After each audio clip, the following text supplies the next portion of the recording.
Merry Christmas, or rather a statistically average December 25th, which may or may not be of relevance to your time zone, belief system, or current state of consciousness.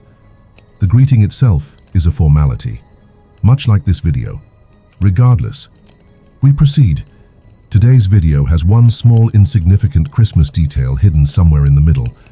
You probably won't notice it, or care, but it's there.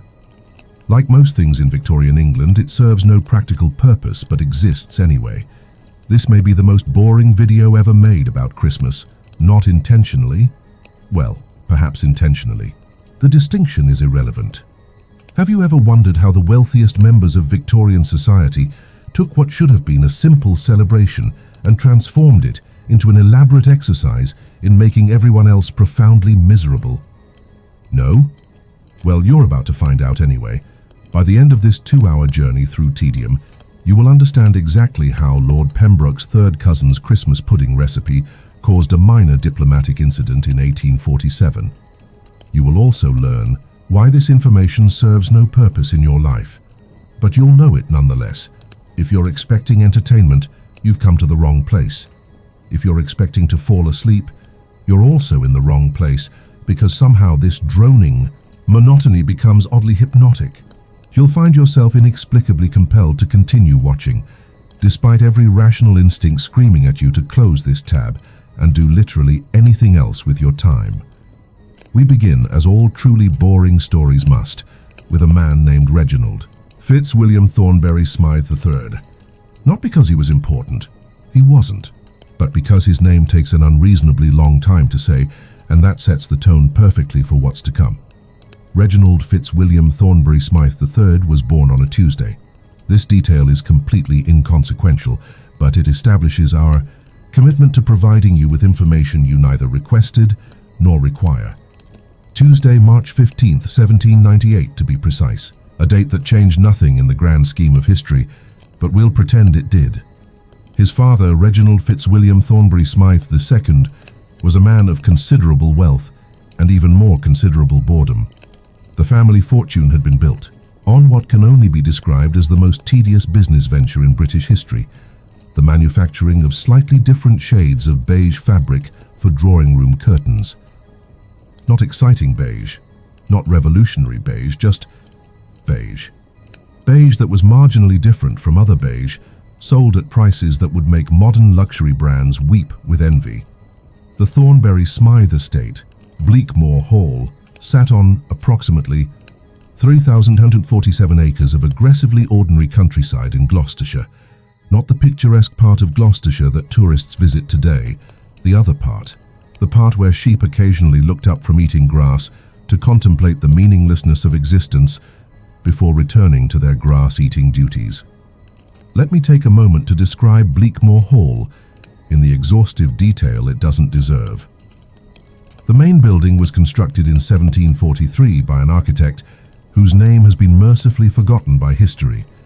It featured 47 rooms, including a morning room that faced north, rendering it useless for morning activities, an afternoon parlor that received sunlight for exactly 17 minutes per day in mid-December, and a ballroom so acoustically problematic that dancing was actively discouraged. The east wing contained the library, which housed over 12,000 volumes, including a complete collection of parliamentary proceedings dating back to 1689. These books were arranged not alphabetically, nor chronologically, nor by subject matter, but according to height. This organizational system was implemented by the second Reginald's uncle, Mortimer Thornbury Smythe, a man who believed that visual symmetry was more important than intellectual accessibility. The library also contained what was arguably the most boring book ever written, a comprehensive analysis of wool thread thickness variations in rural Shropshire, 1756-1789, by Dr. Edmund Weatherby. This 847-page tome had been checked out exactly once since its publication in 1791, and returned the same day with a note from the borrower apologizing for wasting everyone's time. But I'm getting ahead of myself. We were discussing Reginald III's birth, which took place in the master bedroom on the second floor of the West Wing. The bedroom featured wallpaper with a pattern so mind-numbingly repetitive that it was later used as a template for psychological endurance tests. The pattern consisted of tiny roses arranged in diagonal rows, with each rose identical to every other rose except for minor imperfections that served only to make the overall effect more irritating. Reginald III's mother, Lady Penelope Thornbury Smythe, née Weatherbottom, was a woman of remarkable unremarkableness. She had been educated at Miss Primrose's Academy for young ladies of adequate breeding, where she excelled at watercolor painting of flowers that looked exactly like every other watercolor painting of flowers produced by graduates of Miss Primrose's Academy. Her specialty was painting roses that were so generically rose-like that they could have been any rose anywhere, at any time, painted by anyone with basic motor skills and access to pink paint. Lady Penelope's courtship with Reginald had lasted exactly 18 months, during which they exchanged letters discussing the weather with such thoroughness that their correspondence was later studied by meteorologists seeking to understand atmospheric conditions in Gloucestershire during the early 1790s. Their most passionate exchange involved a 3-letter debate about whether a particular cloud formation had been cumulus or cirrus in nature. The wedding took place on September 23, 1796, at St. Bartholomew's Church in Little Snoring, a village whose name perfectly captured the effect it had on visitors. The ceremony was attended by 247 people, most of whom later remarked that it was the most forgettable event they had ever forgotten to remember properly. The reception featured a 12-course meal that showcased the very pinnacle of bland British cuisine. The menu included items such as boiled mutton in its own juices. The juices were tepid and colorless. Vegetables prepared in the traditional manner, boiled until they achieved the consistency of wet cardboard, and pudding of indeterminate fruit origin. Historians still debate whether it contained actual fruit or merely the memory of fruit. Entertainment was provided by a string quartet that performed exclusively in minor keys, creating what one guest described as the musical equivalent of watching paint dry. If the paint were beige and the watching took place during a particularly dreary afternoon in November.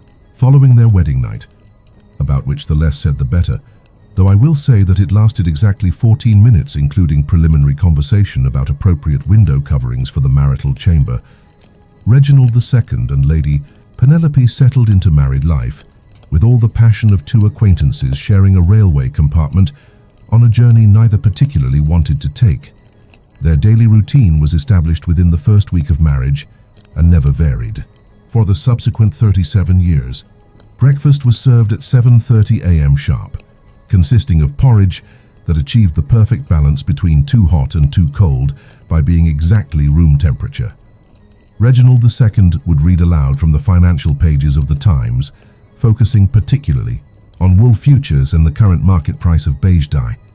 Lady Penelope would respond with appropriate murmurs of interest, though her attention was typically focused on her needlepoint, which featured endless variations on the theme of roses arranged in geometrically precise patterns. After breakfast, Reginald II would retire to his study to conduct correspondence with his business associates.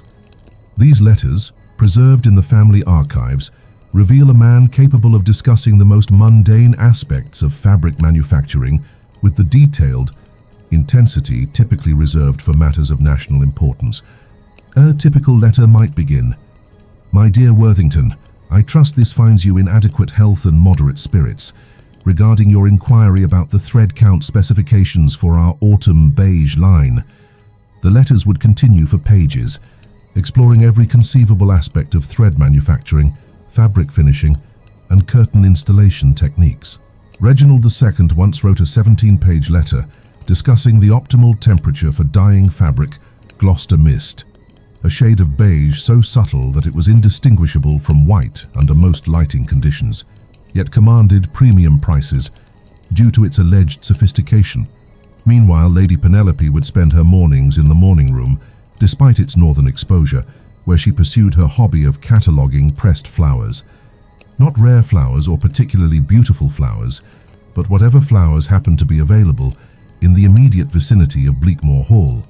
Her collection included 3,247 specimens of what could generously be described as plants that grow in places where other plants also grow.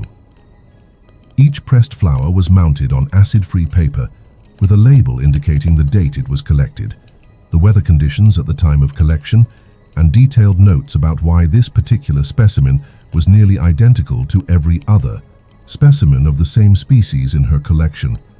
A typical entry might read, "Dandelion collected May 15, 1802, overcast conditions, light breeze from the southwest, notable for its complete lack of distinguishing characteristics." Lunch was served at precisely noon in the dining room, which featured a table large enough to seat 24 people, but was occupied daily by only Reginald II and Lady Penelope, who sat at opposite ends and conducted their conversation at volumes, appropriate for addressing someone in the next county. The meals typically consisted of soup, usually cream of something that may once have been a vegetable, bread, baked to achieve maximum blandness, and various preserved meats that had been salted to the point where their original flavor was merely a distant memory. After lunch, Reginald II would take what he called his constitutional, which involved walking the same 1.3-mile route through the estate grounds every day for 37 years. The route was carefully planned to avoid anything that might be considered interesting or beautiful, instead focusing on areas of the property that showcased the triumph of aggressive mediocrity over natural splendor. The path began at the main entrance, proceeded along a gravel drive lined with hedges trimmed into perfect rectangles being the least interesting of all possible hedge shapes, turned left at the sheep meadow, where sheep engaged in sheep-like activities of minimal interest, continued past the kitchen garden, where vegetables grew with determined ordinariness, and concluded at a bench positioned to provide an optimal view of absolutely nothing in particular. Lady Penelope's afternoon activities varied between needlepoint, watercolor painting, and what she termed contemplative sitting.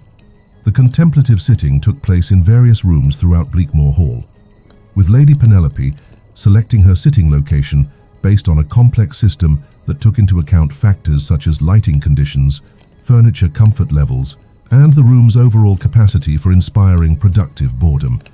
Her needlepoint projects were legendary in their scope and tedium. She once spent 3 years creating a cushion cover featuring a repeating pattern of 247 identical roses, each rose requiring approximately 47 stitches, resulting in a total stitch count of 58,609. The cushion was placed in the drawing room, where it was widely admired for its technical competence and complete lack of visual interest. Dinner was the social highlight of the Thornbury Smythe day, primarily because it represented the only meal where conversation was actively encouraged. These conversations followed a strict format that had evolved over years of practice.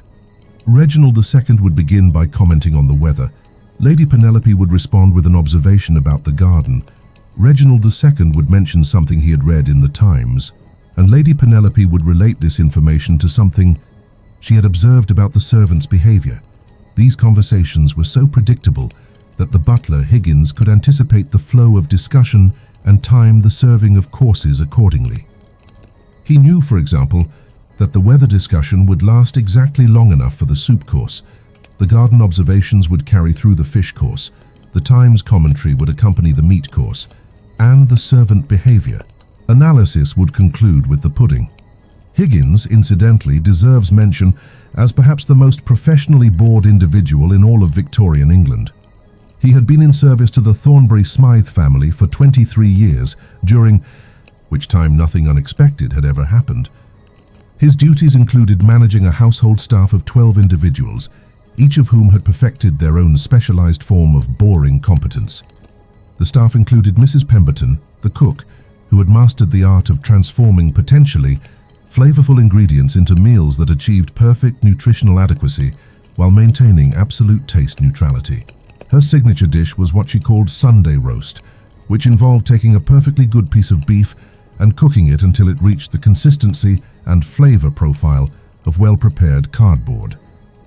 There was also Jenkins, the footman, whose primary responsibility was standing in various locations throughout Bleakmore Hall, while maintaining an expression of polite alertness, despite having literally nothing to be alert about. Jenkins had developed the ability to stand motionless for hours while thinking about absolutely nothing, a skill that would have impressed Buddhist monks had any Buddhist monks been available for comparison. The housemaid, Sarah, specialized in cleaning things that were already clean and organizing things that were already organized.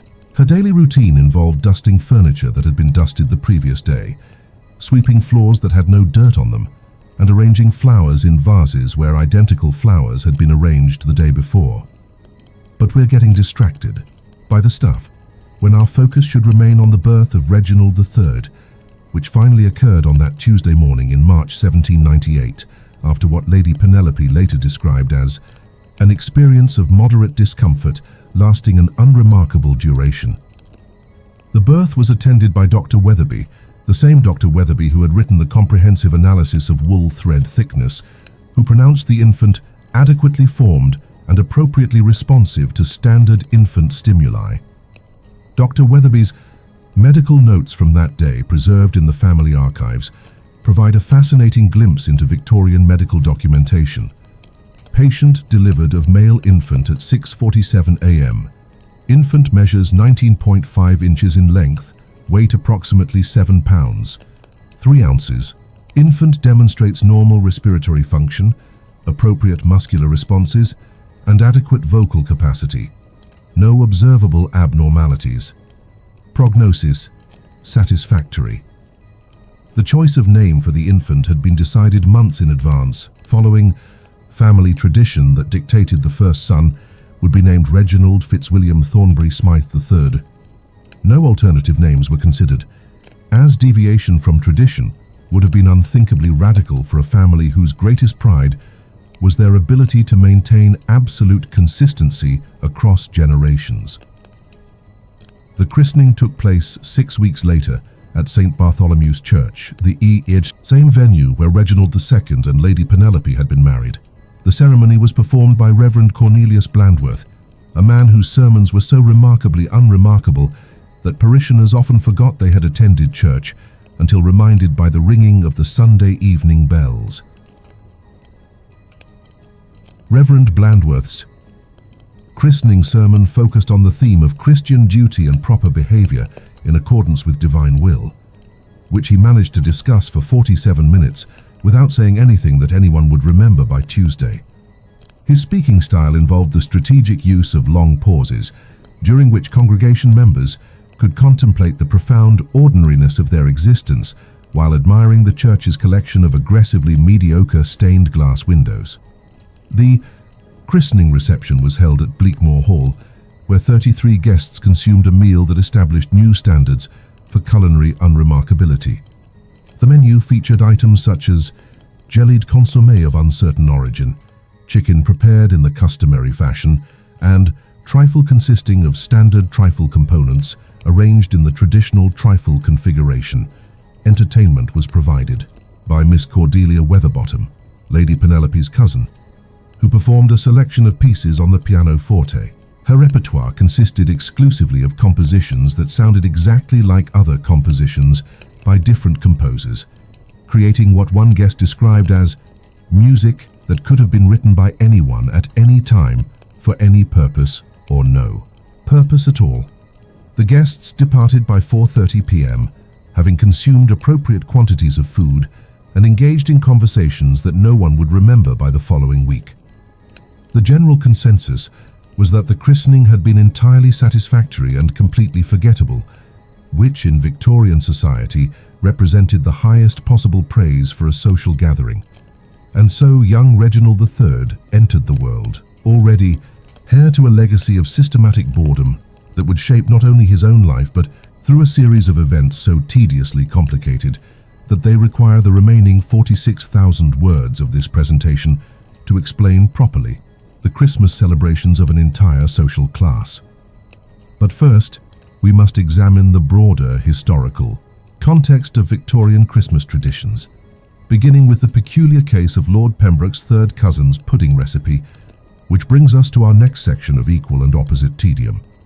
Before we can properly understand how Reginald Fitzwilliam Thornbury Smythe III came to influence Victorian Christmas celebrations, we must first examine the broader context of Holiday traditions in early 19th century Britain. This examination will take considerably longer than necessary and include information that is both irrelevant and impossible to forget once learned. Christmas in Victorian England was not always the elaborate affair that modern people associate with the period.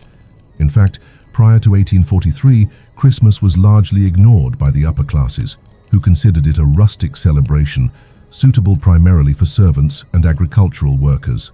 This attitude changed dramatically following what historians called the Great Christmas Transformation, though most historians call it that only when they're trying to make their research sound more important than it actually is. The transformation began, improbably enough, with a dispute over plum pudding preparation that occurred in the household of Lord Pembroke's third cousin, a man named Nigel Weatherby Smythe, no relation to our Reginald despite the similar surname, which created confusion for decades and led to at least 3 misdirected invitations and 1 awkward dinner party where nobody knew anyone else. Nigel Weatherby Smythe lived at Dulford Manor, a property so unremarkable that mapmakers occasionally forgot to include it on their charts. The manor was located in what is now called somewhere in England by people who can't be bothered to remember exactly where things are, but feel they should provide some geographical context anyway. The pudding dispute arose on December 15th, 1842, when Nigel's cook, Mrs. Harbottle, announced that she had been preparing Christmas puddings incorrectly for the previous 17 years.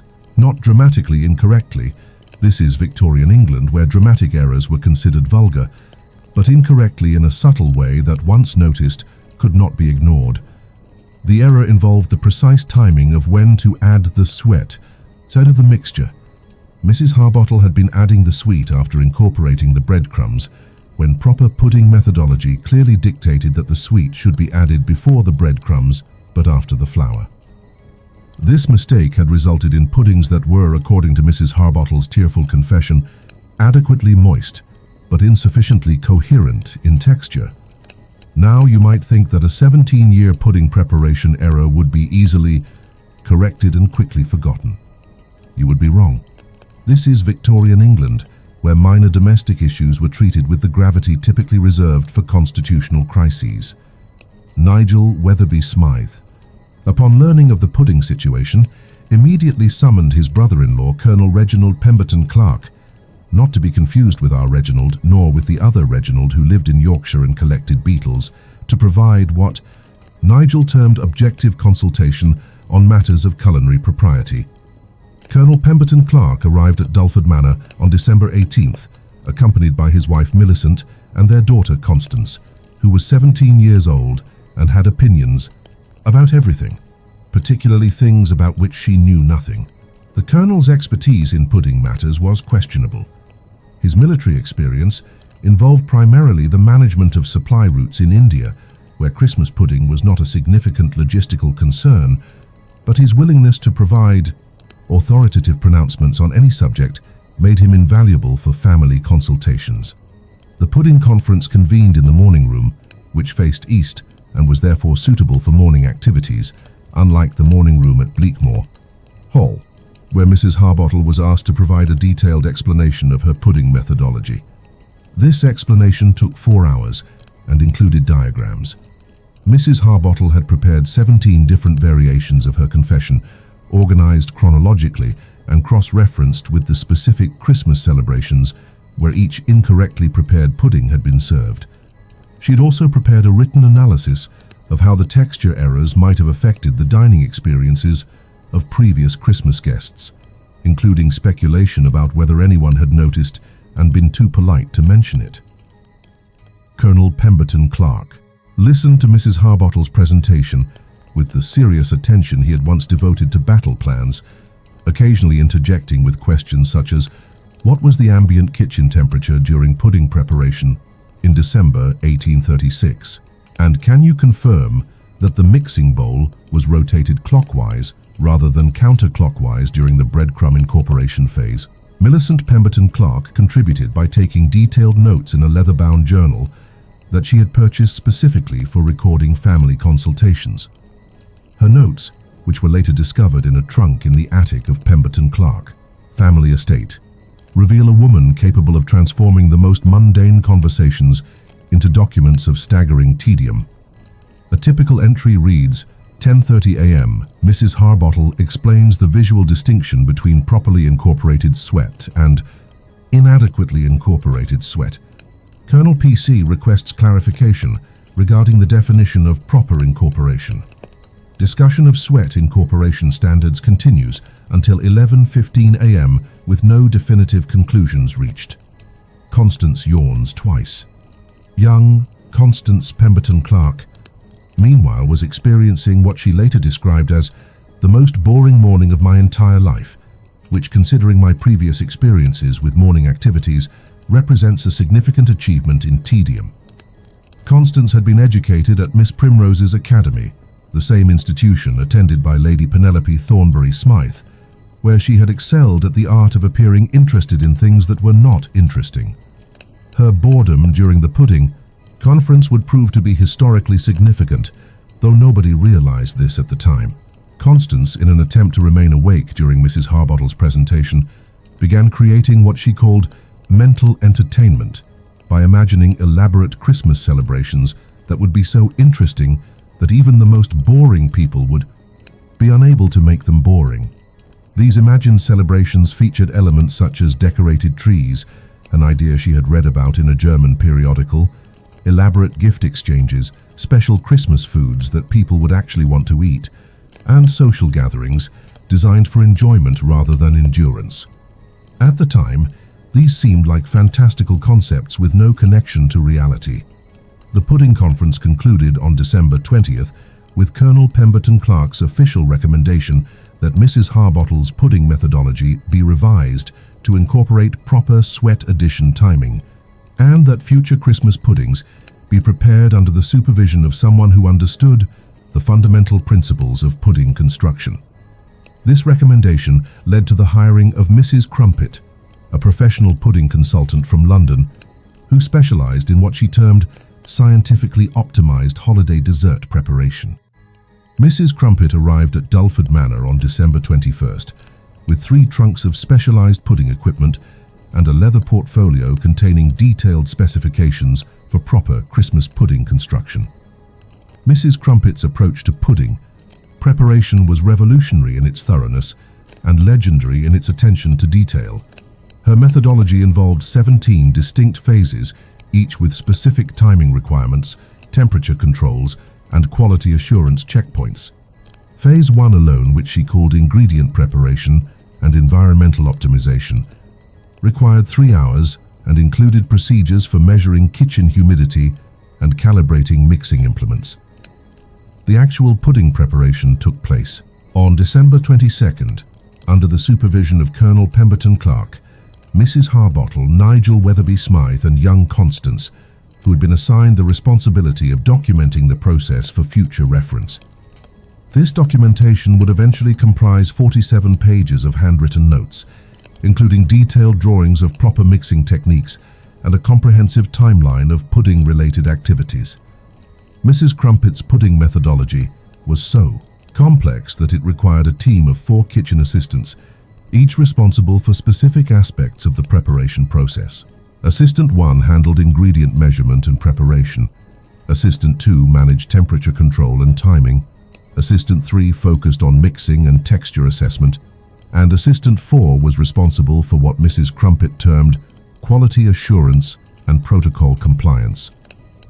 The pudding preparation began at 6 a.m. and continued until 4:30 p.m., with scheduled breaks every 90 minutes for what Mrs. Crumpet called methodology review and process optimization. During these breaks, the team would evaluate their progress, assess the current state of the pudding mixture, and make minor adjustments to ensure continued adherence to Mrs. Crumpet's specifications. The final product was, according to all witnesses, the most perfectly constructed Christmas pudding ever created at Dulford Manor. It achieved optimal texture consistency, appropriate moisture levels, and what Mrs. Crumpet described as ideal structural integrity combined with superior flavor distribution. When served on Christmas Day, it was universally acclaimed as both technically excellent and completely forgettable. However, the pudding itself was not the historical significance of Mrs. Crumpet's visit. The real impact came from young Constance Pemberton Clark's observation that the elaborate preparation process had been more interesting than the pudding consumption experience. This observation led her to theorize that Christmas celebrations could be improved by focusing on elaborate preparation and presentation rather than simply on the end results. Constance shared this theory with her friend Penelope Worthington Smythe, again no relation to our Thornbury Smythes, though the naming patterns of Victorian England make genealogical research unnecessarily complicated, who had been visiting relatives in Germany and had observed Christmas celebrations that featured decorated trees, gift exchanges, and social gatherings designed primarily for entertainment rather than duty. Penelope Worthington Smythe's German observations, combined with Constance Pemberton Clark's pudding-inspired theories about elaborate preparation, led to what would eventually become known as the Christmas conspiracy, though it wasn't actually a conspiracy and had nothing to do with Christmas in any traditional sense. The conspiracy began as a correspondence between Constance and Penelope, in which they developed detailed plans for transforming English Christmas celebrations from simple religious observances into elaborate social exercises that would require months of preparation, significant financial investment, and the coordination of multiple households. Their letters, preserved in the Worthington Smythe family archives, reveal two young women capable of transforming holiday planning into an activity of unprecedented complexity. A typical letter from Constance to Penelope might begin, "My dearest P, I have been considering your suggestion regarding the optimization of gift exchange protocols, and I believe we must address several logistical challenges before implementation. Can proceed." The letters continued for pages, exploring every conceivable aspect of holiday celebration planning, including detailed analyses of food preparation timelines, gift selection methodologies, guest invitation strategies, and what they called social interaction optimization procedures. Their correspondence eventually comprised over 300 pages of holiday planning documentation, most of which focused on solving problems that didn't actually exist. The Christmas conspiracy gained momentum when Constance's cousin, Lady Margaret Pemberton Worthington, became interested in their holiday planning theories. Lady Margaret was married to Sir Archibald Pemberton Worthington, a man whose primary claim to fame was his ability to make any social gathering less interesting simply by attending it. Sir Archibald had perfected what he called conversational dampening, a technique that involved responding to any interesting comment with detailed information about subjects that no one wanted to discuss. If someone mentioned having read an engaging novel, Sir Archibald would respond with a 40-minute analysis of printing costs and distribution methodologies. If someone commented on beautiful weather, he would provide comprehensive data about agricultural rainfall requirements and seasonal temperature variations. Lady Margaret, perhaps as a defensive response to years of marriage to Sir Archibald, had developed an obsession with creating social experiences that were so elaborate and complex that even Sir Archibald couldn't make them boring. This obsession made her the perfect ally for Constance and Penelope's Christmas transformation project. The three women began meeting regularly to develop what they called the Comprehensive Christmas Implementation Strategy, which was neither comprehensive nor particularly strategic, but did involve an impressive amount of documentation. Their meetings took place at Worthington Hall, Lady Margaret's estate, which featured a morning room that actually faced south and received sunlight for most of the day, making it the most cheerful location in their collective social circle. Fatiu. Christmas implementation strategy sessions typically lasted from 10 a.m. until 4:30 p.m., with breaks for tea, lunch, and what Lady Margaret termed creative contemplation periods. During these sessions, the three women would review progress on various Christmas planning initiatives, discuss optimization strategies for holiday celebration protocols, and develop new approaches to what they called seasonal social enhancement. Their planning process was remarkably thorough and completely unnecessary. They created detailed timelines for Christmas preparation activities, beginning in September and continuing through January. They developed guest management protocols that included procedures for invitation delivery, response tracking, dietary requirement assessment, and social compatibility analysis. They designed gift-giving systems that required extensive record-keeping, budget management, and what they called recipient satisfaction optimization. They created menu planning processes that involved seasonal ingredient sourcing, nutritional analysis, presentation aesthetics evaluation, and what Lady Margaret termed culinary impact assessment. The most elaborate aspect of their Christmas implementation strategy involved what they called atmospheric enhancement through environmental optimization. This concept, developed primarily by Penelope during her extended contemplation of German Christmas traditions, focused on transforming domestic spaces into what she described as seasonal celebration environments designed to promote holiday, enjoyment, and social engagement. Environmental optimization required the creation of detailed room-by-room transformation plans, including lighting assessments, furniture repositioning strategies, decorative element placement methodologies, and what Constance called spatial psychology considerations. They spent weeks developing procedures for optimizing traffic flow patterns, conversation grouping areas, and what Lady Margaret termed visual interest distribution throughout available space. Their environmental optimization protocols were so complex that they required the creation of specialized documentation for each room in each of their respective homes. These documents included floor plans with furniture placement specifications, lighting diagrams with candle positioning requirements, decoration installation instructions with precise measurement requirements, and maintenance schedules for ensuring continued environmental optimization throughout the holiday season.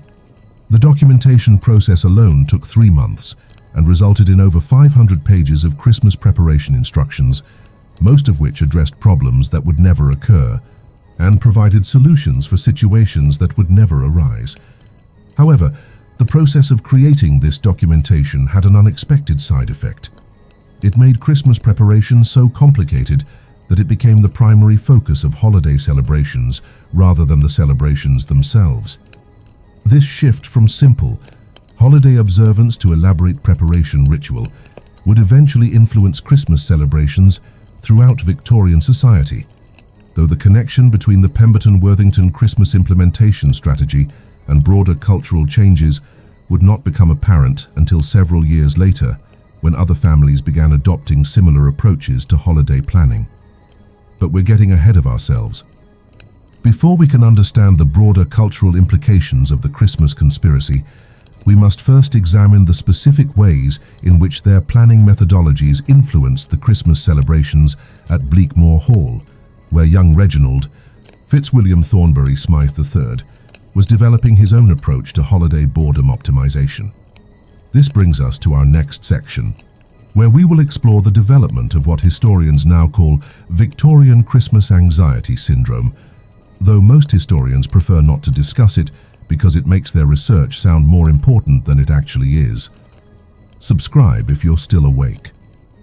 Or don't. It changes nothing about the inexorable march of this narrative toward its predetermined conclusion. Now, dear viewer, if you can still be called a viewer when you've likely forgotten you're watching a video, we approach what may be the most significant Christmas-related incident in Victorian history. Or it may be completely insignificant.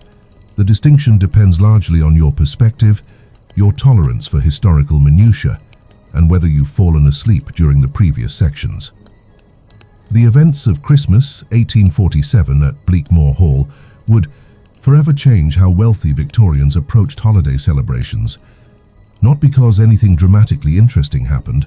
This is Victorian England, where dramatic events were considered socially inappropriate, but because a series of mundane occurrences created a cascade of boring consequences that would influence Christmas traditions for generations. But first, we must establish the context. By 1847, Reginald Fitzwilliam Thornbury Smythe III had reached the age of 49, an age at which Victorian gentlemen were expected to have achieved what his father called appropriate levels of personal tedium and professional respectability. Reginald III had exceeded these expectations considerably. Following his father's death in 1834, from what Dr. Weatherby described as complications related to excessive ordinariness, Reginald III had inherited Bleakmore Hall, the family fortune, and the sacred responsibility of maintaining Thornbury Smythe traditions of systematic boredom. He had also inherited his father's study, complete with the collection of parliamentary proceedings organised by Height, and his father's daily routine of constitutional walks along the same 1.3-mile path through aggressively mediocre countryside. Reginald III had married in 1835, following a courtship so conventional that it was later used as a template for proper Victorian romantic behaviour by etiquette instructors who specialised in teaching young people how to fall in love as boringly as possible. His wife, Cordelia Thornbury Smythe, née Pemberton Weatherby, was the daughter of Colonel Pemberton Clark, the same colonel who had consulted on the famous pudding situation at Dulford Manor, which created a family connection that would prove crucial to the events of Christmas 1847. Cordelia had been educated at Miss Primrose's Academy, where she had excelled at watercolour painting and the art of appearing interested in conversations about subjects that held no actual interest for anyone involved. Her specialty was nodding at precisely the correct intervals while maintaining an expression of polite engagement, a skill that made her invaluable at dinner parties where the conversation rarely rose above discussions of weather patterns and fabric quality. The Thornbury Smythe household of 1847 operated with clockwork precision that would have impressed Swiss timepiece manufacturers, if Swiss timepiece manufacturers had any interest in domestic routines of mind-numbing regularity. The daily schedule had remained unchanged since Reginald III's marriage 12 years earlier, suggesting either remarkable consistency of purpose or a complete inability to imagine that life could be lived differently. Breakfast continued to be served at 7:30 a.m., featuring porridge that achieved perfect temperature mediocrity through what the cook, Mrs. Pembridge, Mrs. Harbottle's replacement after the unfortunate pudding incident, called thermal equilibrium optimization. The porridge was neither hot enough to provide comfort nor cold enough to be refreshing, but existed in a state of temperature neutrality that perfectly reflected the household's approach to all aspects of daily life. Reginald III would read from The Times while consuming his porridge, focusing particularly on articles about parliamentary debates concerning wool import tariffs and the regulation of curtain rod manufacturing standards. Cordelia would respond to his reading with comments such as, "Indeed, how fascinating," and "One can hardly imagine such complexity," though her attention was typically focused on her morning needlepoint, which featured increasingly elaborate variations on the rose theme that had occupied Thornbury Smythe women for generations. The Morning Constitutional had evolved under Reginald III's management to include additional stops at locations of particular unremarkableness. The route now included a pause at the duck pond, where ducks engaged in duck-like activities that varied little from day to day, and an extended observation period at the kitchen garden, where vegetables grew with predictable seasonal appropriateness. Lunch. Conversations had developed into complex, ritualized discussions of household management issues, local weather patterns, and the ongoing challenges of maintaining appropriate standards of domestic ordinariness. These conversations followed patterns so established that new servants could learn their roles simply by listening to a few weeks of lunch dialogue and noting when their responses were expected. The afternoon activities had expanded to include what Cordelia called correspondence maintenance, which involved writing letters to relatives and acquaintances about subjects that required no response and conveyed no significant information.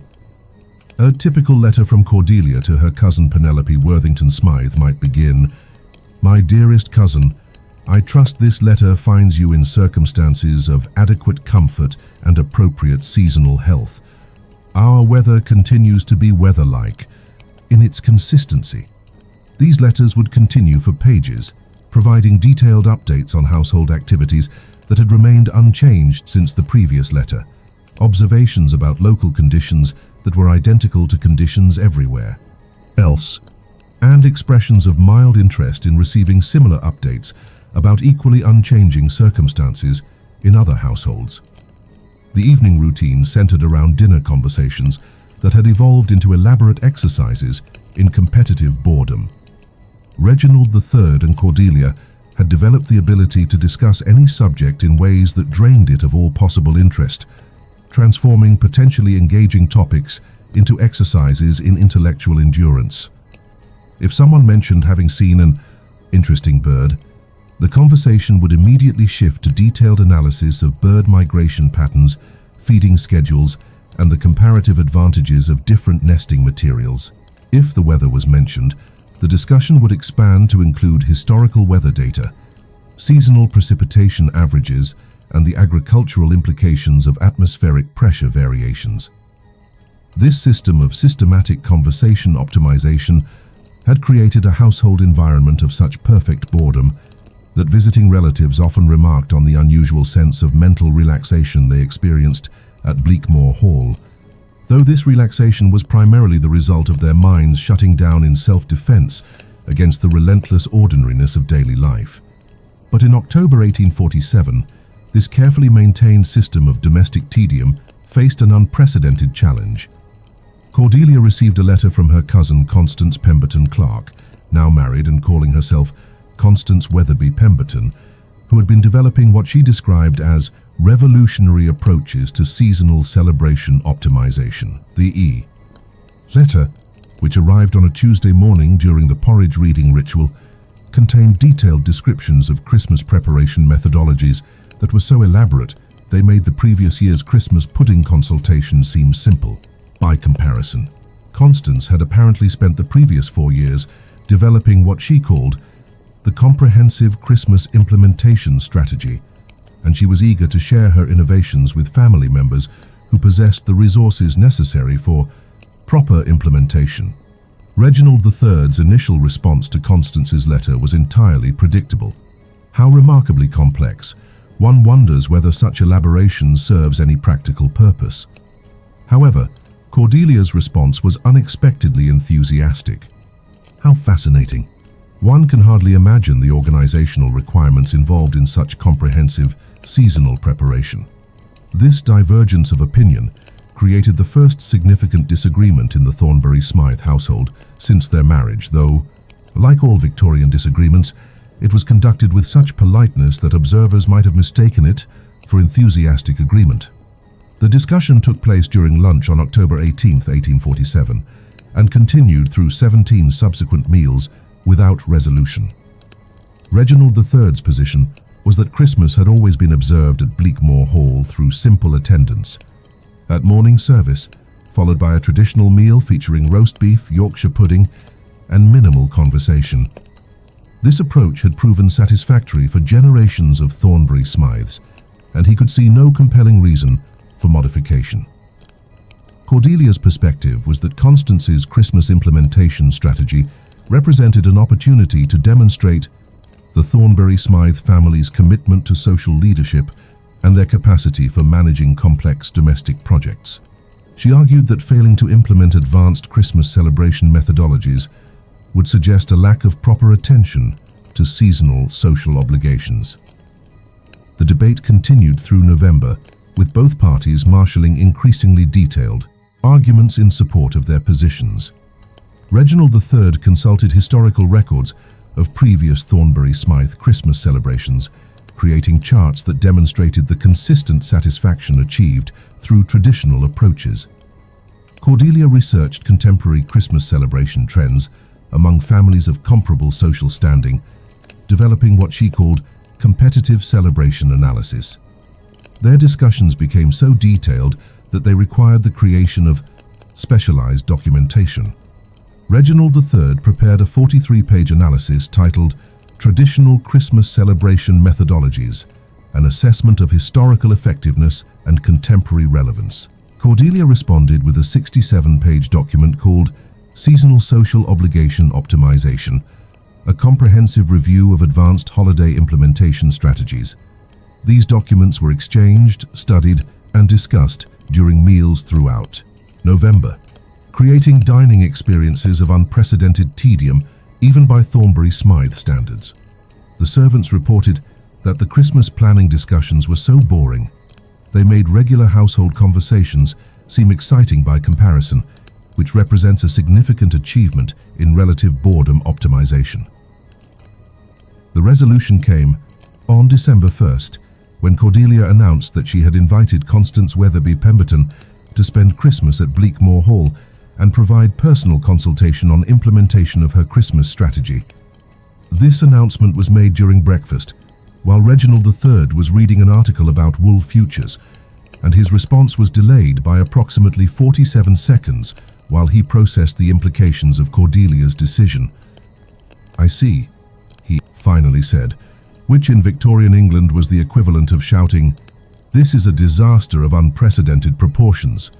His tone remained perfectly level, but Cordelia recognized the signs of what she privately called Reginald's controlled displeasure, which manifested as slightly longer pauses between sentences and an increased tendency to comment on the weather.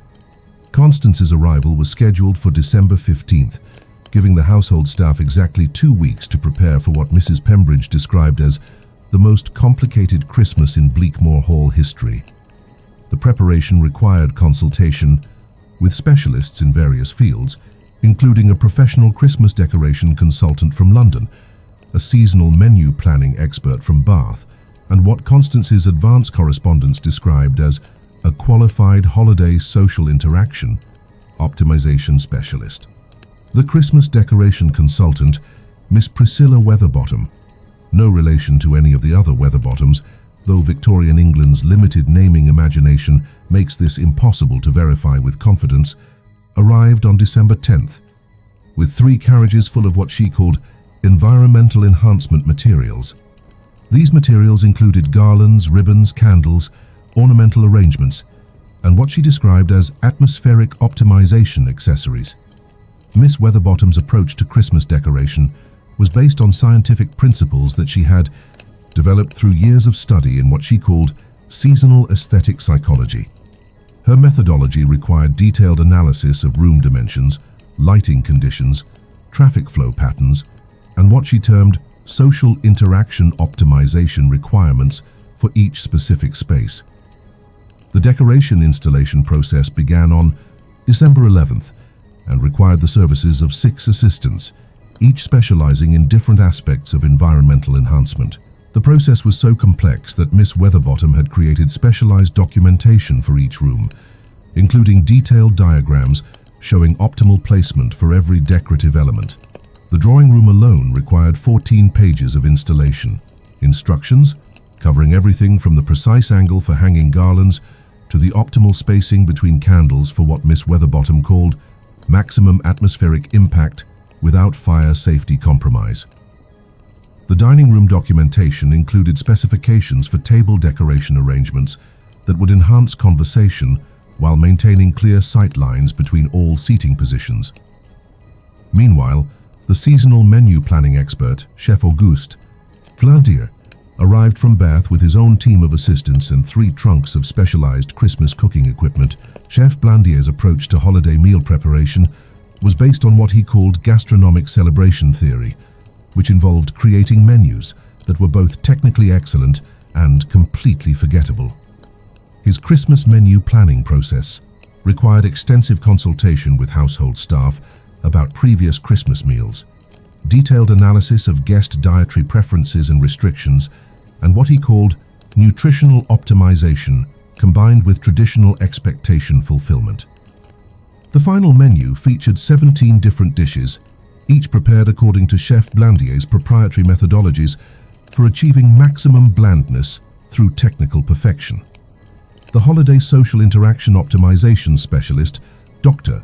Cornelius Pemberton Smythe, the proliferation of similar surnames in Victorian England makes family connections impossible to track accurately, arrived on December 13th with detailed protocols for managing Christmas Day social activities. Dr. Pemberton Smythe had developed what he called conversational flow optimization techniques designed to ensure that holiday gatherings achieved appropriate levels of social engagement without becoming too interesting. His consultation with Reginald III and Cordelia took place in the morning room and lasted 6 hours. The session covered topics such as guest arrival management, conversation topic selection and rotation, activity timing optimization, and what Dr. Pemberton Smythe called social energy level maintenance throughout extended holiday interaction periods.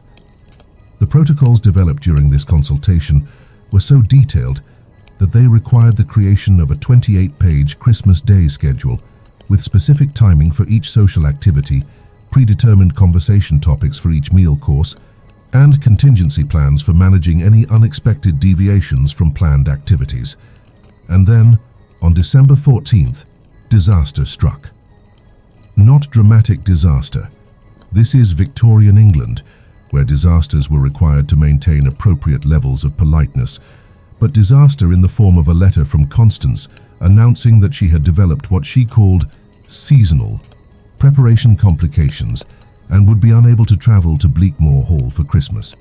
The letter, which arrived during the porridge reading ritual, explained that Constance had become so involved in implementing her Christmas strategy at her own home that she could not leave during the crucial final preparation phase. She expressed appropriate regret about the timing of her cancellation and suggested that the Thornbury Smythes should proceed with their Christmas celebrations using the consultation materials she had provided in her previous correspondence. Reginald.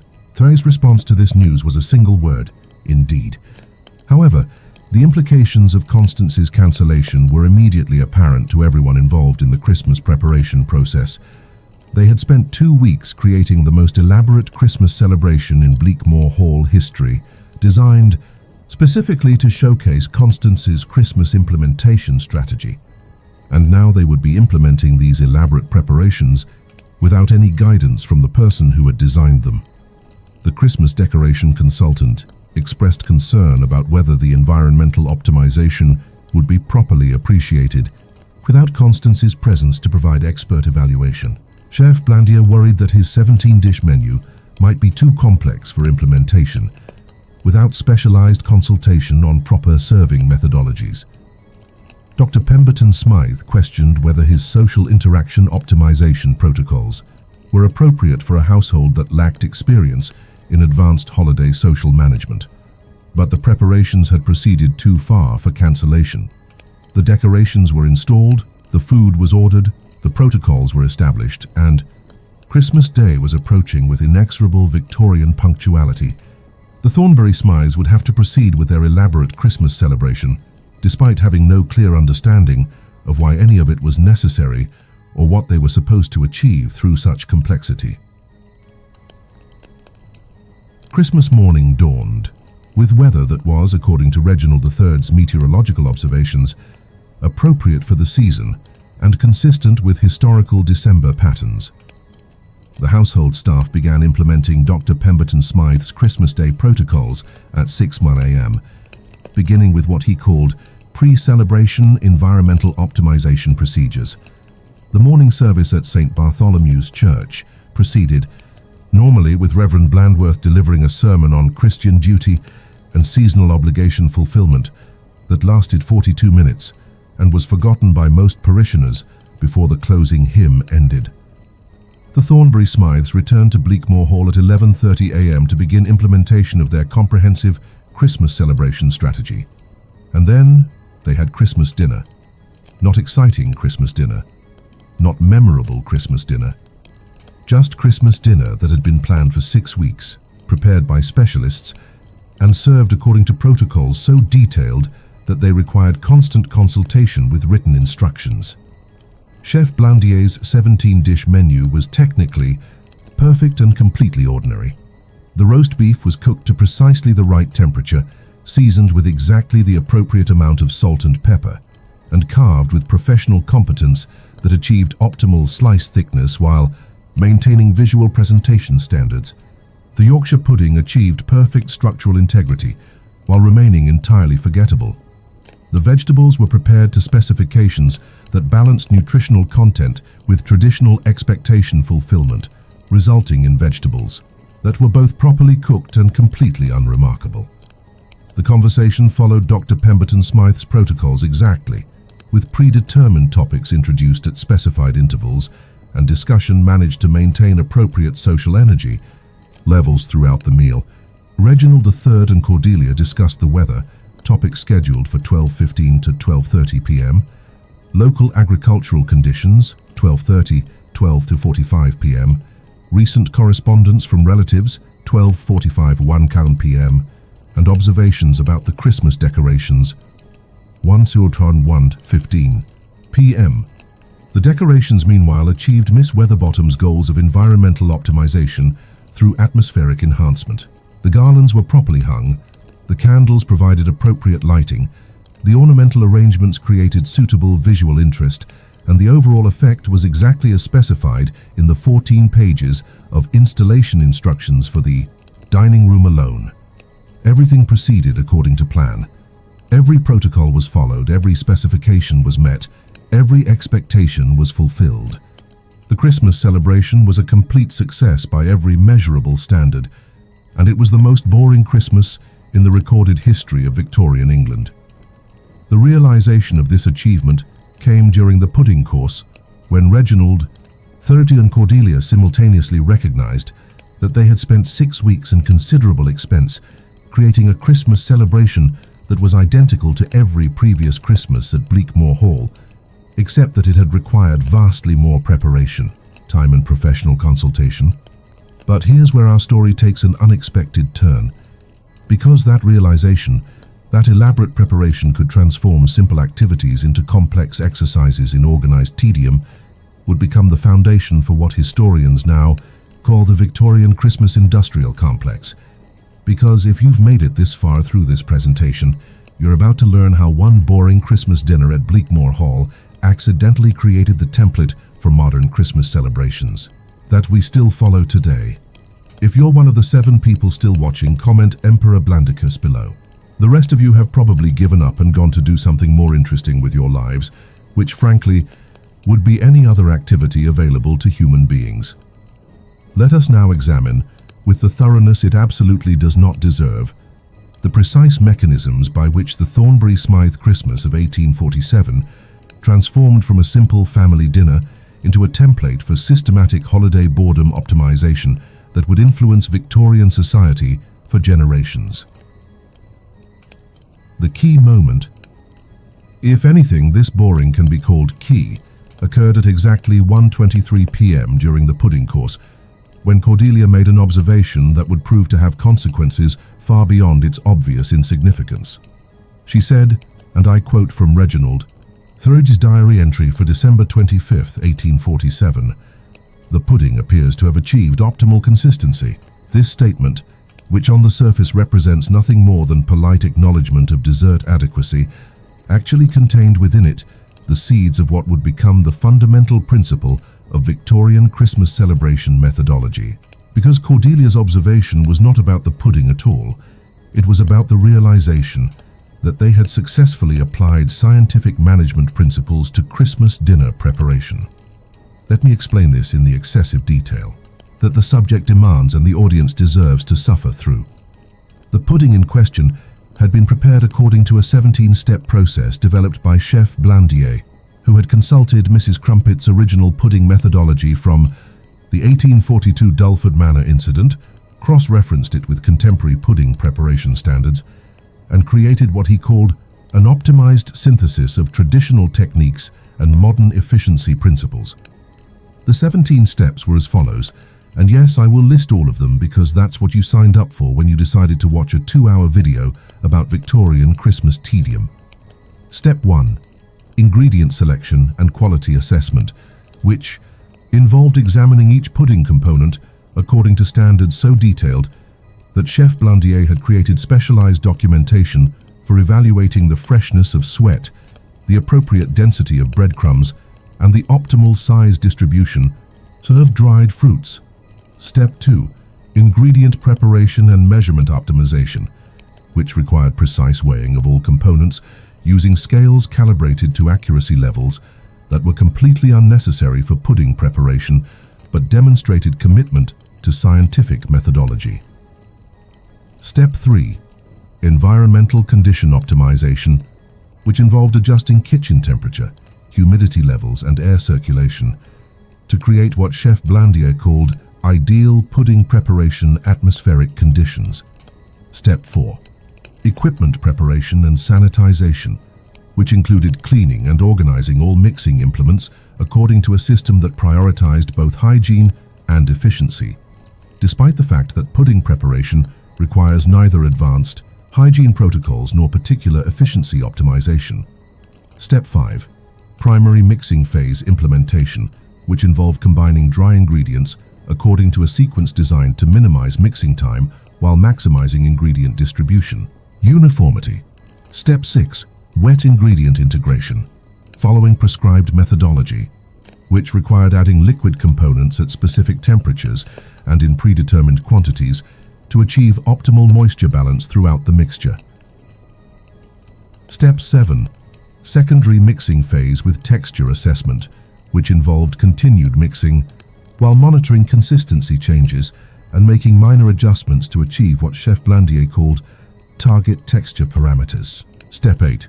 Quality control evaluation and adjustment protocol, which required testing small samples of the mixture to verify that flavor balance, texture consistency, and ingredient integration met established standards. Step 9. Final mixing phase with incorporation of remaining components, which involved adding final ingredients such as brandy and special seasonings according to timing protocols designed to preserve flavor integrity. Step 10. Pre-cooking preparation and mold optimization, which required preparing the cooking vessel according to specifications that ensured even heat distribution and optimal cooking environment conditions. Step 11. Initial cooking phase with temperature monitoring, which involved beginning the cooking process while maintaining precise temperature control and timing according to predetermined schedules. Step 12. Mid-cooking assessment and adjustment procedures, which required periodic evaluation of cooking, progress and minor adjustments to heat levels and timing based on observed development patterns. Step 13. Final cooking phase with completion verification, which involved continuing the cooking process while monitoring for completion indicators specified in Chef Blandier's pudding completion assessment protocols. Step 14. Post-cooking cooling and stabilization period, which required allowing the completed pudding to cool according to controlled cooling procedures designed to preserve structural integrity and optimize final texture. Step 15. Pre-service preparation and presentation optimization, which involved preparing the pudding for serving according to presentation standards that balanced visual appeal with practical serving requirements. Step 16. Service implementation with temperature and timing coordination, which required serving the pudding at precisely the right temperature and timing to coordinate with the overall meal service schedule. Step 17. Post-service evaluation and documentation, which involved assessing the success of the pudding preparation and service process for future optimization and improvement. This 17-step process, which transformed pudding preparation from a simple cooking activity into a complex project management exercise, exemplified what Cordelia recognized as the fundamental principle underlying their entire Christmas celebration: that any simple activity could be made more elaborate, more complex, and more time-consuming through the application of systematic methodology and detailed planning. The realization that they had successfully applied this principle to their entire Christmas celebration led Cordelia to make what her diary describes as the most significant observation of my adult life: that the elaborate preparation process had been more engaging than the actual Christmas celebration itself. This observation led to what she called the Christmas preparation paradox: the recognition that the time and effort invested in preparing for Christmas had created more interesting experiences than Christmas Day itself provided. The 6 weeks of consultation with specialists, the creation of detailed protocols, the installation of decorations, the menu planning, and the social interaction optimization had generated more conversation, more intellectual engagement, and more variety in daily routine than the actual implementation of these preparations. The implications of this paradox were immediately apparent to both Reginald III and Cordelia, though they approached these implications from characteristically different perspectives. Reginald III saw the situation as evidence that elaborate preparation was unnecessary and counterproductive, while Cordelia interpreted it as proof that Christmas preparation methodology needed to be expanded and refined to create even more engaging preparation experiences. Their post-Christmas analysis of this situation, which took place during their traditional Boxing Day review of holiday activities, lasted from breakfast until dinner and resulted in what Reginald III's diary describes as the most thorough discussion of any subject we have ever undertaken as married partners. The analysis began with Cordelia's presentation of what she called Christmas experience assessment data, which she had been collecting throughout December. Her data included detailed records of daily conversation topics, time allocation for various household activities, levels of intellectual engagement during different phases of Christmas preparation, and what she called overall domestic interest optimization metrics. Her findings demonstrated that Christmas preparation activities had generated 347% more interesting conversation topics than normal household routine, had required 523% more intellectual problem-solving activity than standard daily activities, and had created what she termed measurably enhanced levels of purposeful engagement with domestic management challenges. Reginald III's counter-analysis focused on what he called resource allocation efficiency assessment, which examined the time, money, and energy invested in Christmas preparation relative to the practical benefits achieved through such investment. His calculations demonstrated that the elaborate Christmas celebration had required approximately 240 hours of preparation time, had cost 127 more than traditional Christmas celebrations, and had produced results that were essentially identical to previous Christmas experiences, except for the addition of unnecessary complexity. The debate that emerged from these competing analyses continued throughout the winter of 1848 and eventually led to what became known in family correspondence as the Great Christmas Methodology Controversy, though it wasn't particularly great and had little to do with methodology in any traditional sense. The controversy gained complexity when Cordelia began corresponding with her network of relatives and acquaintances about Christmas preparation methodologies, discovering that similar experiments in holiday celebration optimization were being conducted by families throughout their social circle.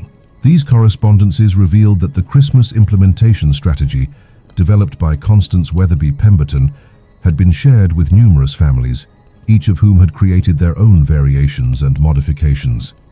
Lady Margaret Pemberton Worthington had implemented what she called comprehensive seasonal social enhancement protocols at Worthington Hall, which had required hiring additional staff, redesigning room layouts, and creating detailed schedules for family activities throughout the Christmas season. Her Christmas celebration had lasted for 12 days and had involved daily activities that were planned with military precision and executed with bureaucratic thoroughness. Sir Archibald Pemberton Worthington had responded to his wife's Christmas enhancement protocols by developing his own system of holiday conversational optimization, which involved preparing detailed discussion topics for each day of the Christmas season and creating what he called intellectual engagement protocols designed to ensure that holiday conversations maintained appropriate levels of educational content. The Worthington Smythe family had created scientific Christmas preparation methodologies that included weather monitoring, seasonal menu optimization based on nutritional analysis, and what they called gift selection algorithms designed to maximize recipient satisfaction while minimizing preparation time and financial investment.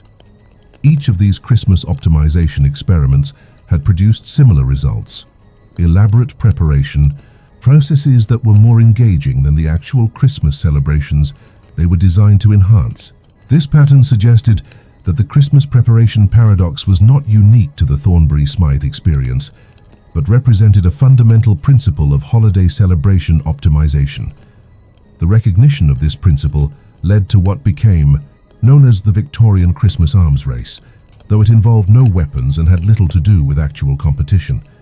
Instead, it represented the gradual escalation of Christmas preparation complexity, as families attempted to outdo each other in the elaborateness of their holiday celebration methodologies.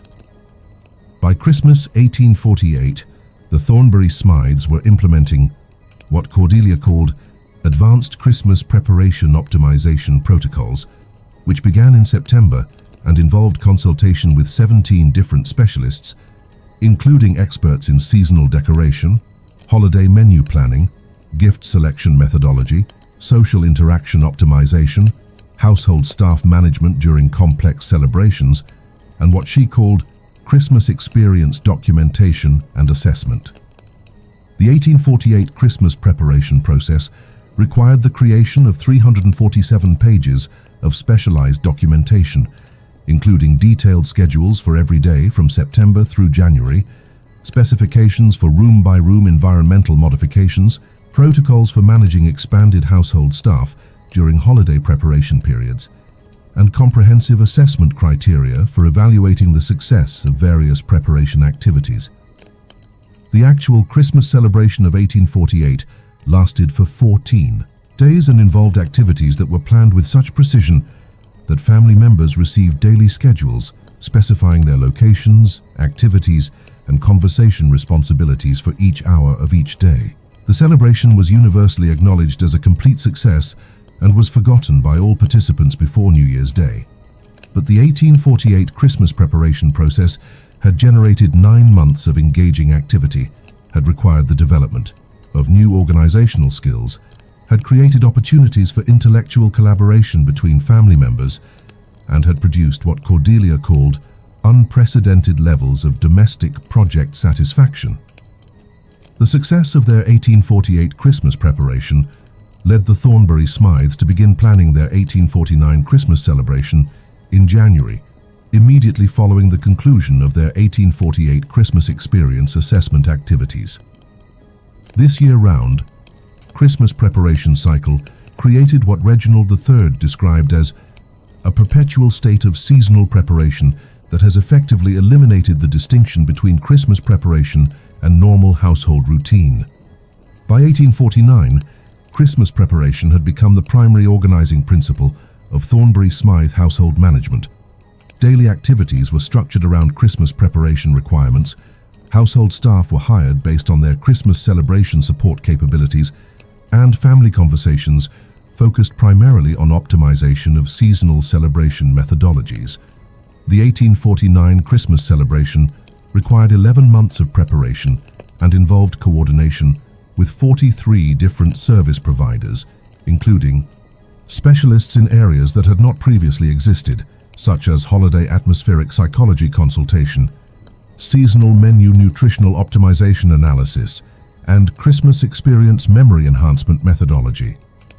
But perhaps the most significant development of the 1849 Christmas season was Reginald III's decision to document their Christmas preparation methodology for potential sharing with other families who might benefit from their systematic approach to holiday celebration optimization.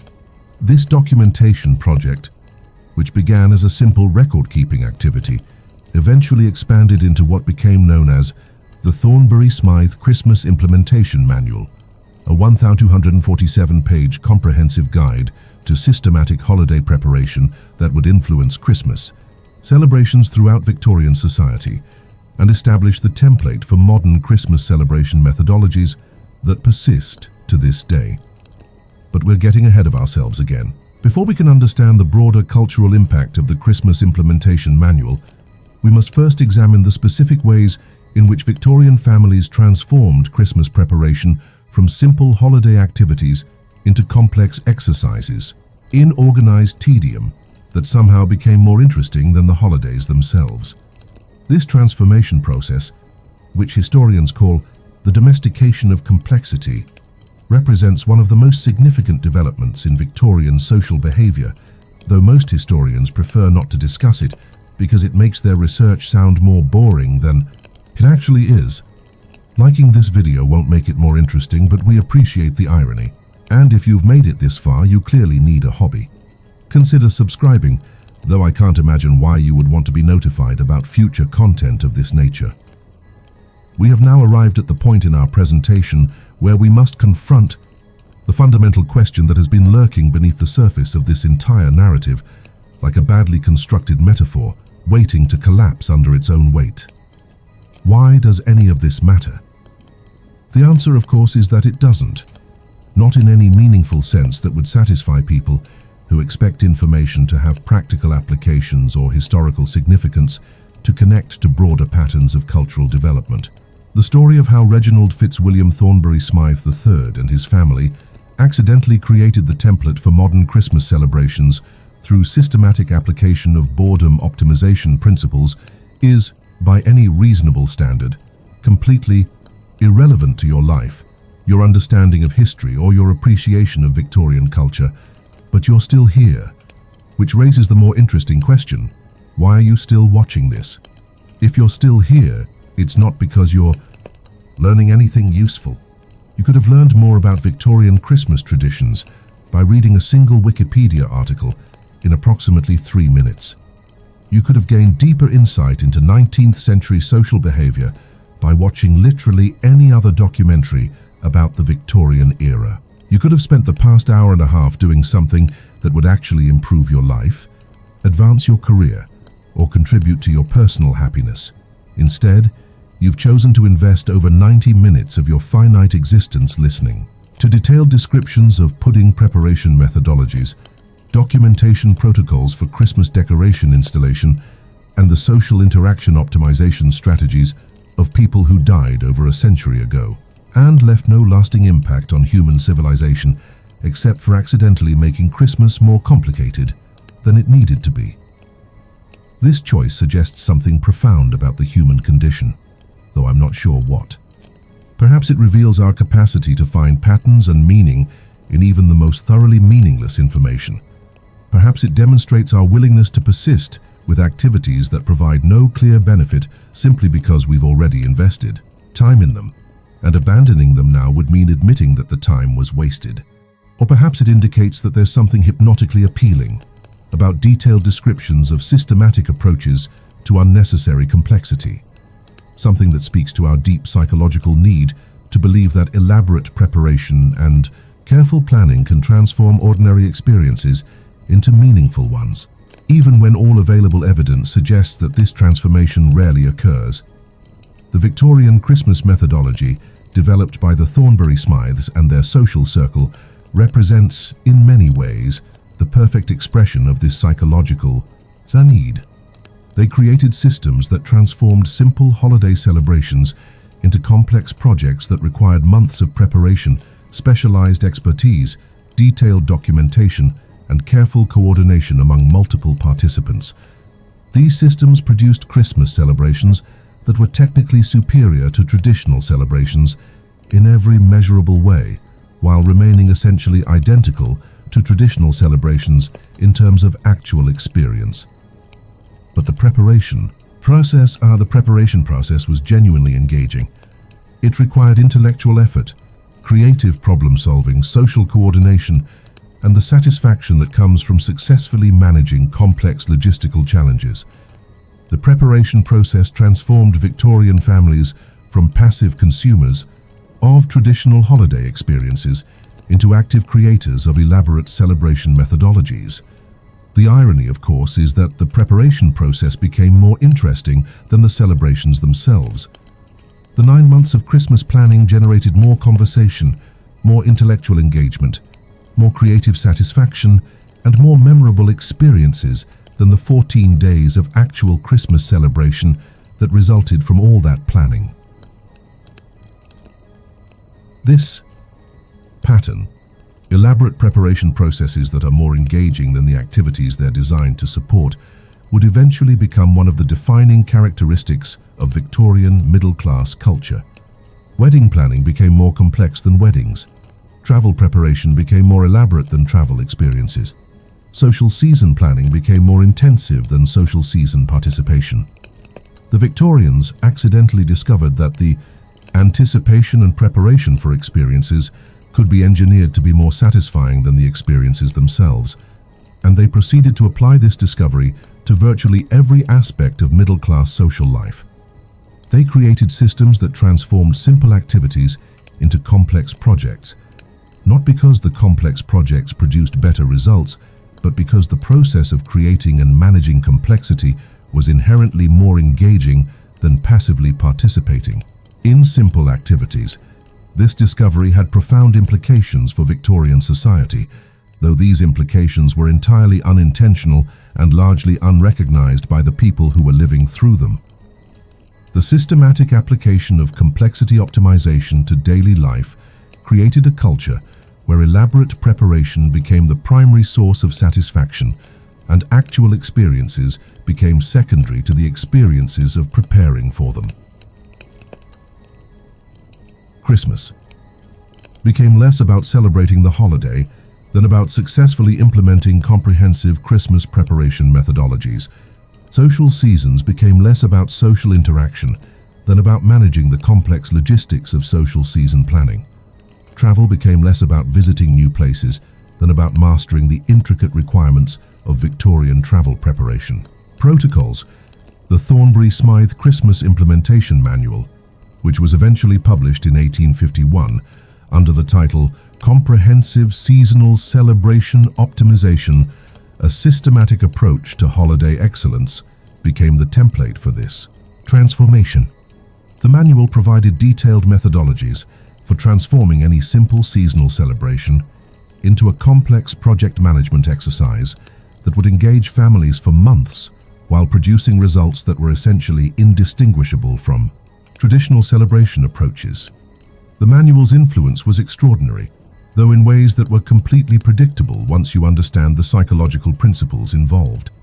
Families throughout Victorian society began implementing systematic approaches to Christmas preparation, not because they wanted better Christmas celebrations, but because they wanted more engaging Christmas preparation experiences. The Christmas preparation process became an end in itself, a seasonal project that provided intellectual stimulation, creative challenges, social coordination opportunities, and the satisfaction of successfully managing complex organizational requirements. The actual Christmas celebrations became increasingly irrelevant to the overall Christmas experience, which was now focused primarily on the elaborate preparation process that preceded them. By 1860, middle-class Victorian families were spending an average of 7 months per year engaged in Christmas preparation activities. These activities included seasonal menu planning, decoration design and installation, gift selection and preparation, social coordination and guest management, household staff optimization for holiday periods, and comprehensive documentation of Christmas preparation methodologies for continuous improvement in future years.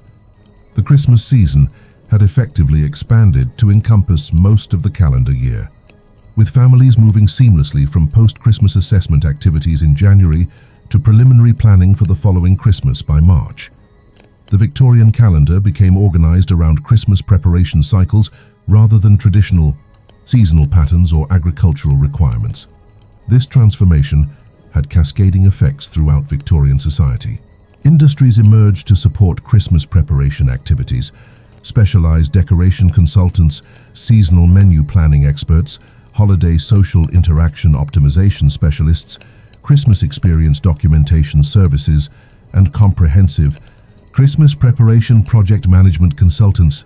Educational institutions began offering courses in Christmas preparation methodology. Young women's academies added seasonal celebration optimization to their curricula, alongside traditional subjects like watercolor painting and French conversation. Young men's educational programs included instruction in holiday project management and family Christmas coordination responsibilities. Marriage became, in part, a partnership in Christmas preparation optimization. Courtship conversations included discussion of Christmas preparation methodologies and compatibility in seasonal celebration project management.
Christmas!